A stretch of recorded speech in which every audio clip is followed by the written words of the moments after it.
সকাল থেকে শুরু হলো সে বিকেল 4টে পর্যন্ত চলতে থাকবে, থামার নামগন্ধ নেবে না। তো যাযাবর এটাকেই মনে হয় বলে আসল যাযাবর। আমাদের তো কোনো মাইনে লাগে না, কোনো কিছুই লাগে না, এইভাবে চলতে থাকে 4টা পর্যন্ত এখন টানা চলবে। তো বিছানাটা সুন্দর করে গুছিয়ে নিচ্ছি। শীতের দিনে এই এক অসুবিধে যে এত কিছু রাখতে হয় যে কি বলবো, বিছানাটা ফাঁকাই থাকে না কোনো রকমভাবে। সময় হলো 11:30 আর একজনকে আমি বাজার পাঠিয়ে দিয়েছি, একজনকে বলতে টাইম পাসকে বাজার পাঠিয়ে দিই। আজকে বললাম আজ আমি বাজার যাবো না, আজকে সে তেমনভাবে কোনো কিছু নেই, তুমি যতটা যা পারো নিয়ে এসো। তো মেন কী কী দরকার, আনলাম আলু দরকার আর বাঁধাকপি আজকে একটু করতে চাইছি, যেহেতু মাছের মাথা রয়েছে, মাছের মাথা দিয়ে বাঁধাকপিটা করতে চাইছি। আলম যদি বাঁধাকপি পাও তাহলে একটু মটরশুঁটি নিয়ে নিও, টমেটো রয়েছে, অসুবিধা নেই, কাঁচা লঙ্কা। আর বাকি দেখো কি পাও তুমি তোমার মতো করে নিয়ে নিও। ফুলকপি পেলে ফুলকপি নিয়ে অনেকদিন ধরে ইচ্ছে করছে, কিন্তু এখানে যা ফুলকপির দাম ধারণার বাইরে, 30 টাকা 40 টাকা পিস। এবার 30-40 টাকা যদি একটা ছোটো ফুলকপির দাম হয় তাহলে ভাবতে পারছো ওটা আর নিতে ইচ্ছে করবে? ওই দিয়ে আমার অন্য সবজি নেওয়া হয়ে যাবে, সেক্ষেত্রে আর নেওয়া হয় না। আর এখানে আমি ডিম সিদ্ধ বসিয়ে দিচ্ছি, যেহেতু আজকে ডিমের ঝোল করব আর বাঁধাকপি দিয়ে মাছের তরকারি। এখন আসলে বোঝা যাবে, ও যদি বাঁধাকপি নিয়ে আসে তাহলেই হবে, না হলে হবে না। তাও আমি তোমাদেরকে জানিয়ে রাখছি, অবশ্যই তো শেয়ার করবো তোমাদের সাথে, আর দেখতে পাবে কী করবো। বাজার আসার অপেক্ষায় রয়েছি। তো বাজার আস্তে আস্তে আমার ঘর ঝাড় দেওয়া, ঘর মোছাও কমপ্লিট হয়ে গেছে। আর এদিকে বাজার চলে এসেছি, কী কী নিয়ে এসেছে তোমাদের সাথে একটু শেয়ার করলাম। শাকটা নিয়ে তো খুব ভালো কাজ করেছে, আমার তো মাথাতেই ছিল না যে হ্যাঁ শাকের কথা বলবো। তো লাল শাকটা নিয়ে এসছে, ভালো হয়েছে। তো এখন দনমনে হয়ে আছি, শাক বাঁধাকপি যদি করি তাহলে দুটো একই রান্না হয়ে যাচ্ছে। পেঁয়াজ করলে যদি আজকে যদি না করি কালকে আবার শনিবার পড়ে যাচ্ছে। তো দেখা যাক কী হচ্ছে না হচ্ছে, সবটাই তোমাদের সঙ্গে শেয়ার করবো আর কি। আর আলু পেঁয়াজটা তো মাস্ট দরকার, কাঁচা পেঁয়াজ না হলে আবার ভালোও লাগে না। তো একটা বেগুন ছিল, বেগুনটা আমি আপাতত বার করে রেখেছিলাম, দেখা যাক ও কী নিয়ে আসে। তো সেভাবেই অবস্থা বুঝে ব্যবস্থা হতো, ভেবেছিলাম বেগুন পুরা করবো। তো যাই হোক অসুবিধা নেই, বেগুন পুরা আর করবো না, রেখে দেবো। আর আলুটা ঢেলে দিই, আলুটা যদি ধুয়ে রাখতে পারতাম তাহলে ভীষণ ভালো হতো। তো যাই হোক অসুবিধা নেই। আর এদিকে করলা আছে, তো ভাবছি যে একটু করলা ভাজা, বাঁধাকপির তরকারি আর ডিমের ঝোল করা যাবে। আর ভাবছি কালো জিরে বাটা করবো, কারণ অনেক দিন হলো কালো জিরা বাটা খাওয়া হয়নি। আর সর্দিও লেগে আছে, আমারও লেগে আছে সর্দিটা। তো ভাবছি সেই সর্দির জন্য একটু কালো জিরা করবো, তাহলে সর্দিটা টানবে আর গা হাত পা ব্যথাটা অনেকটাই কমে যাবে। তো দেখছি, হ্যাঁ দেখছি নয় অবশ্যই করব এটা।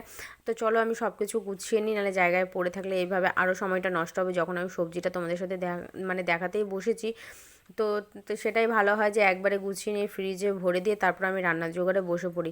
এই কিছুদিন ধরে রান্নার বাসন তো না, রাতের যে খাওয়ার বাসনটা হচ্ছে সেই বাসনটাও মেজে ওঠা হচ্ছে না। তো কারা কারা এমনটা আছো বলো তো আমার মতো, যে যখন মুড হয় করো আর যখন মুড হয় না তখন ওইভাবে ফেলে রেখে দাও। তো ঠিক আছে। তো চলো এদিকে গুছিয়ে নিয়ে এদিকে আবার রান্না জোগাড়, রান্না অনেকটা এই কিছুদিন ধরে রান্নাটা কেন যে দেরি হচ্ছে বুঝতে পারছি না। সকালে যেমন নর্মালি ঘুম থেকে উঠি ওরকমই নর্মালি ঘুম থেকে উঠে যেমন কাজ শুরু করি তেমনই কাজ শুরু করছি, তবুও কেন দেরি হচ্ছে কিছু মাথাতে আসছে না। এমনিতে তো ছোটো দিনের বেলা, এটা তো সবাই জানে, অসুবিধা নেই। আর এখনকার করলা না, শীতের করলা কিন্তু ভালো হয় না, উপর থেকে এত সুন্দর লাগে, ভেতরে যেই কাটবে তখন দেখবে যে পোকা। তো দেখা যাক, এটা কাটলে বোঝা যাবে কতটা ভালো আছে আর কতটা খারাপ। আর পেঁয়াজ কলিটা থাক, পেঁয়াজ কলিটা আজকে আর করবো না। বাঁধাকপি যখন নিয়েই এসছে তখন মাছের মাথাটা ধুয়ে সুন্দর করে লবণ হলুদ মাখিয়ে রেখে দেবো, দিয়ে ভেজেই তো স্বাভাবিক, এটা ভেজেই রান্না করা, আমিও পাগলের মতো কথা বলছি। তো চলো ফ্রিজে ভরে দিলাম। এদিকে আবার আমার রান্না আর স্নানটা বাকি রইলো, ব্যাস তাহলেই আজকে কাজটা শেষ হয়ে যাবে। তো বেরোচ্ছে, বললো যে আমি একটু আসছি, আমি ঠিক আছে, বাজারটা দিয়ে ওই আবার বেরিয়ে পড়বে। তো আমি যে তুমি বেরিয়ে দেরি করো না, যেতে ফোন করতে না হয়। তো বললো যে আচ্ছা ঠিক আছে। তো তাহলে ফাইনাল, তো চলো একবারে জোগাড় করে তোমাদের সামনে আসছে আর কি কি করছি অবশ্যই দেখাচ্ছি। রেডি হয়ে গেছে, এটা বাঁধাকপির আলু, পেঁয়াজটা কুচিয়ে নেবো যখন দেবো। এখানে মাছে লবণ হলুদ মাখিয়ে নিয়েছি, আর এখানে ডিম আর করলাটা লবণ হলুদ দিয়ে মাখিয়ে নিয়েছি, আর বাঁধাকপি সেদ্ধ হয়ে গেছে। তো আজকে রান্না হচ্ছে মাছের মাথা দিয়ে বাঁধাকপির তরকারি, ডিমের ঝোল, করলা ভাজা আর ভাতটা এখন বসাচ্ছি না, ডিমের ঝোলটা হোক, ভাতটা বসাবো, তাহলে গরম থাকবে। শীতের দিনে তো নামাতে নামাতে সব কিছু ঠান্ডা। আর কড়াই গরম হয়ে গেছে, চলো মাছটা ভেজে নিই। সর্দি লেগেছে আজকে নিয়ে 4 দিন হলো, কোনো পরিবর্তনই নেই, তাও মনে হচ্ছে একটু আছে। তো যখন একটু বিছানাতে শুতে যাবো ব্যাস তখনই নাক হয়ে যাচ্ছে বন্ধ, মানে না এদিকে হচ্ছে না ওদিকে হচ্ছে, এত অসুবিধা হচ্ছে যে কী বলবো। এতদিন কিন্তু সর্দি থাকে না, 3 দিনের মধ্যে সর্দিটা ঠিক হয়ে যায়, কিন্তু এবার দেখছি ভালোই হচ্ছে না। গ্যাসটা কমিয়ে দিলাম, একবারেই পুরো গরম হয়েছে না। আর যখন গরম করার প্রয়োজন থাকে তখন আর গরম হয় না, একটুকু গরম হয় না। তো আজকে রান্নাবান্নাটা হচ্ছে, আর ঘরে তো কাজকর্ম সব হয়ে গেছে, দেখতে পেলে সেটা ঘর মুঠাগুলো সব কিছু কমপ্লিট হয়ে গেছে। তো চলো আজকে কোথায় যাচ্ছি জানি না, বলতে পারছি না, হুটহাট করে সব কিছু প্রোগ্রাম হচ্ছে, তো দেখছি। যদি যায় অবশ্যই তোমাদের সাথে আমি শেয়ার করবো, কেমন? তো চলো এখন নয় এই কটা মানে যে রান্নাগুলো করছি আমি সেই রান্নাগুলো তোমাদের সাথে শেয়ার করি। আর সর্দির জন্য চোখ মুখ পুরো শুকনো শুকনো লাগছে, কিন্তু এদিকে তো চোখ মুখ শুকনো লাগার কোনো মানেই নেই, তাছাড়া শুকনো লাগার কোনো মানে নেই, সর্দির জন্য শুকনোটা লাগছে চোখ মুখে। এমনি তো শরীর একবারে ফুলেই যাচ্ছি দিন দিন, কেন কীভাবে মোটা হচ্ছে ভগবান জানে। তো চলো সব কিছুই অল্প অল্প করে হচ্ছে তাও। তো ঠিক আছে, এখন চলো রান্নাটা তোমাদের সাথে শেয়ার করি।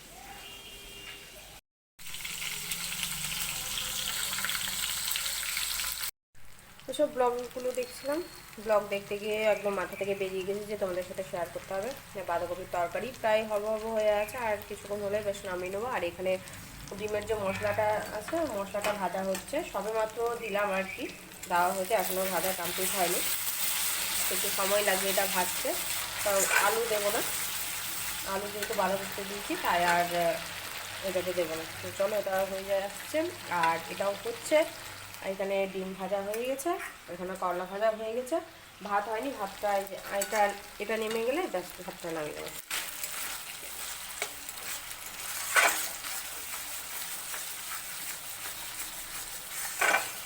জিরে, ধনিয়া, আদা, রসুন, শুকনো লঙ্কা আছে, তেজপাতা নেই তাই শুকনো দিতে পারিনি, দিলে ভালো হতো। আর এটাতেও সেম মশলা দেওয়া আছে, শুধু তেজপাতা নেই, বাকি গরম মশলা আমি দিয়ে দিয়েছি, গোটা গরম মশলা তেলে দেওয়া কমপ্লিট হয়ে গেছে। আর একটু চাল আছে রাখা, কিছু নিয়ে তো এটা বেশি হয়ে গেছে বলে এটা এখানে ধুয়ে দিলাম। দেখছো ফোন ভিডিওটা দেখতে গিয়ে এত দেরি হয়ে গেল, আমরা ভাবলাম যে তোমার সাথে পুরোটাই একটু শেয়ার করবো রান্নাবান্নাগুলো, হলো না।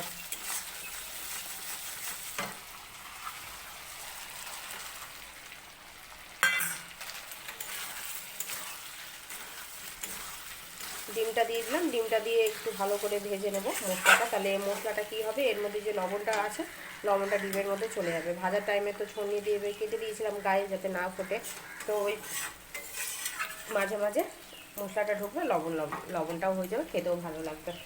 তো হলে তারপরে আমার নিজের আছে, মানে নিজের কাজ যেটা থাকে আর কি যত্ন নেওয়া সেটা আছে, দিয়ে আসলেই এক এক করে স্নান করবে আর ফ্রন্ট ক্যামেরায় আসে।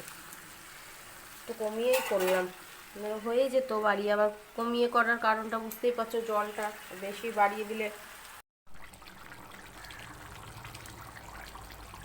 ডিমের ঝোল আমার ফুটে গেছে, ব্যাস নামিয়ে নেব। আর আমাদের ক্ষেত্রে কি হয়, দুটো ফোন অবশ্যই দরকার প্রয়োজন হয়, কেন বলতে একটা ফোনে হয় না, একটা ফোনে একদিকে করতে গেলে আর অন্যদিক ছুটে যায়। যেমন ধরো এদিকে রান্না করছি বা অন্যদিকে আর একটা কিছু করতে যাচ্ছি বা কিছু দেখতে যাচ্ছি, সেই ক্ষেত্রে কিন্তু মাস্ট আমাদের ক্ষেত্রে দরকার। আর যারা করো না, এই যে ভিডিও আপলোড করছো না, তাদের ক্ষেত্রে কোনো ব্যাপার নয়, একটা ফোন দেখলে সারাদিন, কিন্তু আমাদের ক্ষেত্রে না হয়। এই যে এখন ব্লগটা দেখতে গিয়ে আমি আদার্স অন্য কারোর ব্লগ দেখতে গিয়ে আমি তোমাদের সাথে রান্নাটা শেয়ার করতে ভুলে গেলাম। তারপরে এই যে শর্টসগুলো হয় সেটা স্ক্রিনটা লম্বা করে আমাকে রাখতে হয়, তো সেটার ক্ষেত্রেও হয় না, ওটা আলাদাভাবে আবার আমাকে নিতে হয়। আলাদা ক্ষেত্রে নিতে গিয়ে কী হয়, ভাবি যে পরে দেবো আর দেওয়া হয় না, ওটা ডিলিট হয়ে যায়, আমিই করে দিই। তো সেক্ষেত্রে খুব দরকার। তো চলো রান্না বান্না হয়ে গেছে, আজকের মতো এখানে শেষ করলাম, বাই।